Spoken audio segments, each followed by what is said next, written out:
자, 우리나라에서 사업하시는 분들이라면 명의신탁 주식이라는 말 아마 한 번쯤은 들어보셨을 거예요.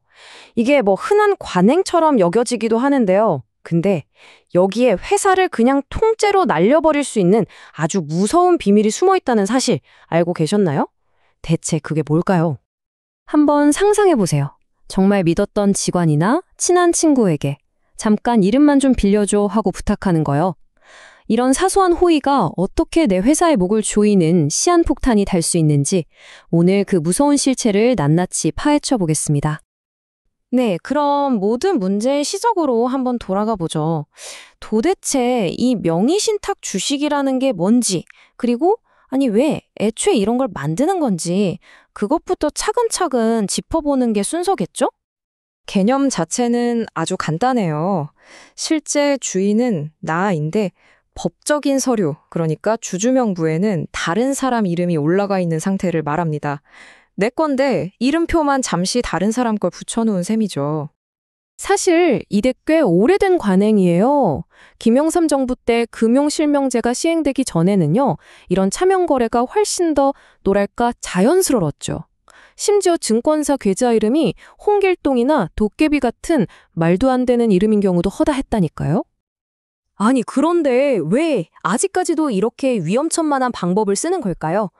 자, 지금부터 이 위험한 계약의 한가운데 있는 가장 큰 착각에 대해 이야기해 보겠습니다. 가장 큰 이유는 단연 이겁니다.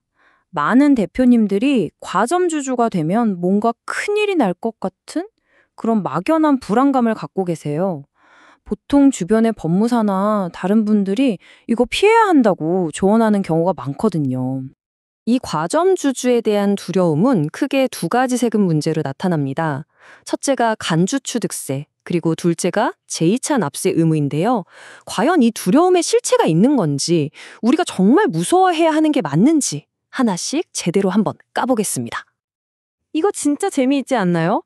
세금 좀 아껴보겠다고 49%로 회사를 딱 만들었는데 이게 나중에 발목을 잡는 거예요. 나중에 지분을 100%로 만들려고 보니까 새로 늘어난 52%가 아니라 무려 회사 전체 100%에 대해서 세금을 내라고 하는 겁니다. 와, 이거야말로 긁어부스럼이죠. 차라리 처음부터 50% 넘게 시작하는 게 훨씬 쌌을 텐데 말이에요. 두 번째 오해도 마찬가지입니다.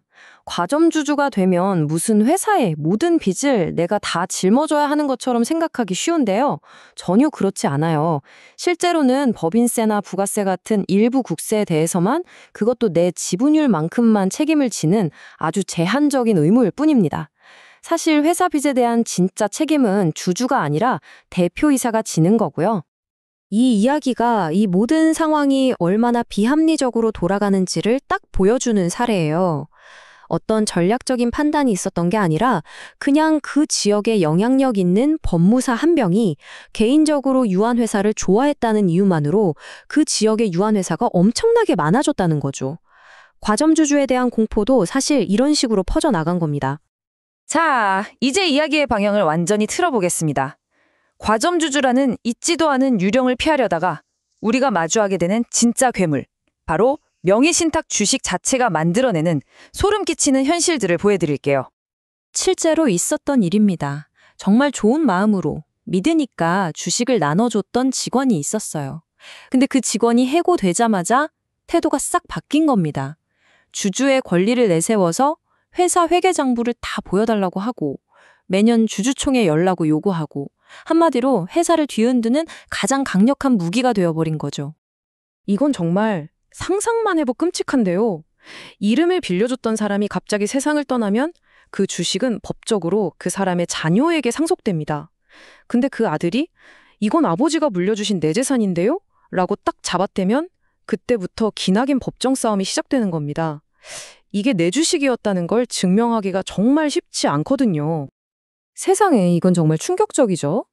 이름을 빌려준 사람의 개인적인 재정 문제가 내 회사의 운명을 좌우할 수도 있다는 겁니다. 그 사람이 세금을 못 내니까 국세청이 그 사람 이름으로 된 재산, 즉 내 회사 주식을 압류해버린 거예요.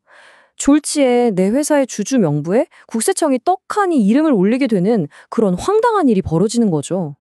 가업을 물려주려고 할 때 이 문제는 진짜 악몽이 됩니다.